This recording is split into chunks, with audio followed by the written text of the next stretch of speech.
Hi friends, நேற்றுக்கு வந்து ரத்னகிரி கோவில் முருகர் கோவிலுக்கு போயிருந்தோம். நேற்று விசேஷமான நாள் ஃப்ரெண்ட்ஸ். நேற்றுலேருந்து ஸ்டார்ட் ஆகுது. நேற்று வந்து ஃபஸ்ட்டு மயில் வாகனம் ஊர்வலம் போகிறாரு சாமி. அதனால் பூஜை பண்ணிவிட்டு பிள்ளையாருக்கு முருகருக்கெல்லாம் பூஜை பண்ணிவிட்டு ஊர்வலம் கிளம்புது ஃப்ரெண்ட்ஸ்.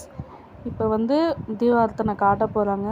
இப்போ ரத்னகிரி சாமியார் கலைவிலேருந்து வந்த சாமியார்லாம் நம்ம பார்க்க போகிறோம் ஃப்ரெண்ட்ஸ். இப்போ தீபார்த்தனை காட்ட போகிறாங்க. செம்ம ரஷ்ஷு ஃப்ரெண்ட்ஸ். தீபார்த்தனை காட்டுறாங்க. இப்போ வந்து ரத்னகிரி சாமியார் நம்ம பார்க்கலாம் ஃப்ரெண்ட்ஸ். வெள்ளையாக இருப்பார், ரொம்ப சக்தி வாய்ந்த சாமின்னு சொல்கிறாங்க ஃப்ரெண்ட்ஸ். இவர்லாம் ரத்னகிரி சாமியார். அந்த பக்கம் இருக்கிறது வந்து பிள்ளையார். இப்போ வந்து வெளியே எடுத்துகிட்டு வந்து ஊர்வலம் கிளம்புது ஃப்ரெண்ட்ஸ். மயில் வாகனத்தில் முருகர் பிள்ளையார்லாம் இப்போ மலை சுற்றி ஊர்வலம் கிளம்புறாங்க ஃப்ரெண்ட்ஸ். இந்த பேக் சைடு வந்து குளம் இருக்குது ஃப்ரெண்ட்ஸ். லைட்லாம் எரியுதுங்களா, அதை சுற்றி குளம் இருக்குது. ரத்னகிரி ஃபேமஸான கோவில்.